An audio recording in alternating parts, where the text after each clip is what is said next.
What is up, everybody, and welcome back to the channel. I appreciate y'all tuning in with me and clicking on this video to, support your boy, BPonce9, of course. And if you haven't yet, of course, please, first thing out of everything, hit that subscribe button, and please, let's give this video a thumbs up. So, guys, as if you have not noticed, your boy officially got a bass boat. Here, I'm gonna give you a little background story to this bass boat, right? So some of you that do not know, first of all, the bass boat, I kind of got it in a pretty good deal. It all began with a small john boat, just really, let's just put it this way, it was a single narrow john boat, 14 footer, and it was good. It did its job what it was supposed to, but I just didn't like it, point. I liked it and then I did like it, but number one, here's why. I liked it because of course, it was my first boat. But the second part is why I didn't like it is because, it wasn't stable, and I'm not happy if it's not stable. So, and I like to be very comfortable when I'm fishing and moving around. Whenever you get up in the boat, it's kind of like shaky too much, and I just don't like that. After the john boat, I got me a double wide john boat for a really cheap price. But aside of that, I had plans on selling it because I saw a bass boat they had for sale, and really, I kind of wanted a bass boat now because I felt like I needed more. The thing about it is, when I'm on my double wide john boat, the thing about that is that it just got to the point where I was, more serious about things. I just didn't want to go to the same pond. I like to go to different other places and explore, be on the water, travel here and there. And plus I never really got to enjoy the outboard motor that I had because I only fully got to put it in the water and actually get it working, running like 3 times out of how many ever times I went to the pond. And aside of that, the thing about this is that when I started, more often taking my boat here to other places, more serious, put it that way, I wanted to build my I wanted to build a boat, like put a casting deck on the front, do some rod holders and all this crazy stuff, but at the same time I feel like it was going to be hard. And not just that, but the thing about it is the plywood that they sell in the Lowe's where I stay at, it's not wide enough to cover the whole, the front casting deck of the boat. So I would have to literally cut it, in half a piece and half a piece of the other here. And on top of that, I still had to do, the reinforcement for that and the storages and all this kind of crazy project stuff that I had going on. And it's a kind of a little. I could have had help, it just would have been a little too much. And I was just in that moment that all that I was thinking about doing. I think it was in the summer. Yeah, it was in the summer. It was just too much, and it was just too much because I had a lot of stuff going on. I was helping here. I had other stuff to do on the side, and of course I'm a car enthusiast, and I had a 350Z, and I was building that at the same time, trying to get it running. I just had so much stuff gathered up that doing another project like that for the boat, it would have ended up being a lot more. So now here's where I'm going to show y'all revealing the bass boat and going over it with y'all. Well, here's the bass boat, and let's go over it. So I'm gonna give y'all a little walk around how it looks.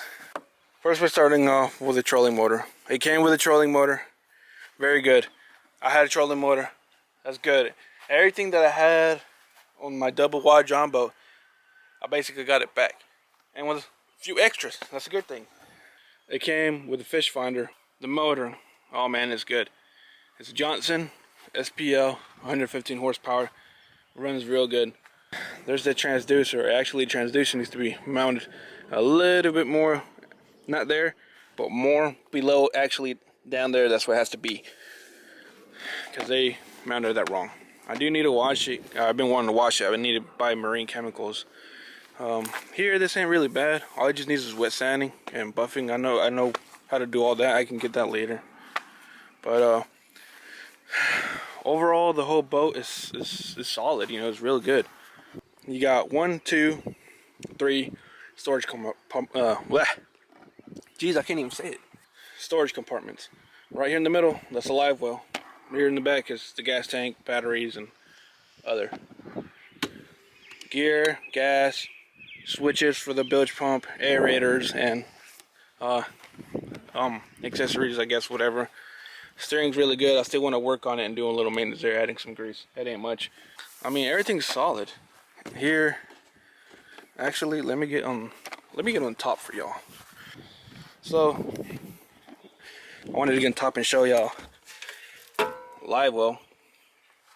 I'm gonna take a plug right here, and this water comes out and feeds out it feeds for keeps the water in there for the fish, keeping them fresh, alive, and all that stuff. Compartment here, as you can see, number one, this is a storage compartment that I got. I hear mainly I have here soft plastic, so I got my fish finder here. I need to mount that. Here I kind of messed up. That's why I got to spin the whole thing. I'm gonna try to see if I can fix that, because I try to test it out and see if I can lock it. But if not, I might just get new of these. But whatever. There's nothing. I actually plan what I want to use this compartment for is add life jackets and stuff like that.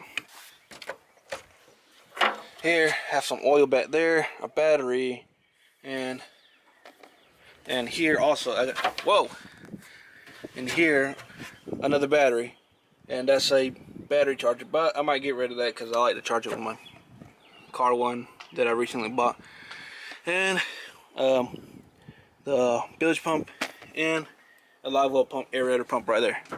So yeah, gas line right there, wiring. I still got a little. I'm still trying to do a little cleaning in here, but there ain't much. I mean, it's way better than what it used to. I just like my stuff clean, you know what I mean?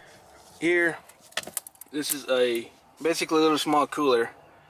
So put anything here, drinks, food, or ice, drinks, whatever you want to put. You got a hole in there, so the water that gets in there will be draining back out there and releasing. I like the fact it's pretty cool having a cooler like that. I mean, come on now. Having a jumbo, you got to carry your own cooler, then you have a built-in cooler for this. Come on, you can't beat that. Here, compartment number 2 is small. I only got a bungee cord for it. I forgot to get that out of there. It's really small. You can put anything small, phone, wallets, or whatever. Just nothing way too big. And another one here. Here mainly I got like a dry compartment for if I want to put a wallet or whatever, fire extinguisher, whistle, all that kind of stuff. And here, I left this in there because last time I went fishing I didn't want it to fly all over the place. But here, another storage compartment, and I keep all my fishing rods in here for the next trip that I want to go. I have everything here so far. Sooner or later, the more rods I get, not everything's going to go in there, but for right now, I currently have this set up in here. This is most all the setup I got here, and it's not really bothering me. So for right now, that's what I got. All my rods go here. So that's where my rod compartment is, and later on, I'll probably still do a little modification where here I want to do a tie down strap for whenever I'm riding around and my rods don't have to fly out. I can just get quick access to moving them there. So yeah, rod compartment over with. Here, it's another live well. This live well is a bit more bigger. I don't know how many inches it is. It's still deep and it's longer. My other compartment storage. Here's how the front view looks. I don't know if you guys can see, but really awesome. Standing here, just casting around, getting all the space on the high ground. Sound back, high ground. You can sit back there, whatever. Yeah, I think the previous owner put that as for rod holders. I don't know. feels very comfortable. It is very extra more stable than the double wide jumbo. The double wide jumbo is still stable, but this comes out as more superior. So yeah, that's pretty much on the view of that top, how the bass boat looks like. One thing about the boat really is it is fast. So this is the fastest thing I've ever driven in the water, and it kind of put me nervous in the first time, so kind of getting used to it. Again, thanks and shout out to Craig, who's been guiding me through how to put this, how to really operate it. So it wasn't too bad, but you know, it's a process. You know, it all works itself out. You know, for me, I would have just liked for somebody there being with me and whatever, because I really don't like to. I don't want to screw anything up and be acting, keep acting like an idiot the whole time. But it's okay. There ain't no shame. You know, it's just you're new to it and people understand. You know. So yeah. Other than that, the boat is real good. I like it. No leaks inside. It's just awesome. But overall, I mean, it's good. I love it. You know, I can't wait to go in the water again. And of course, the wifey's over there just chilling, enjoying the weather. Say hi. Sally. Charlie. Oh, Charlie. Charlie. Say hi to the viewers. So that's pretty much it. That will cover for today's video, and I'm going to sign off. So I will see y'all next time. Don't forget, like and subscribe, and I will see y'all next time on another video of B Ponce 9.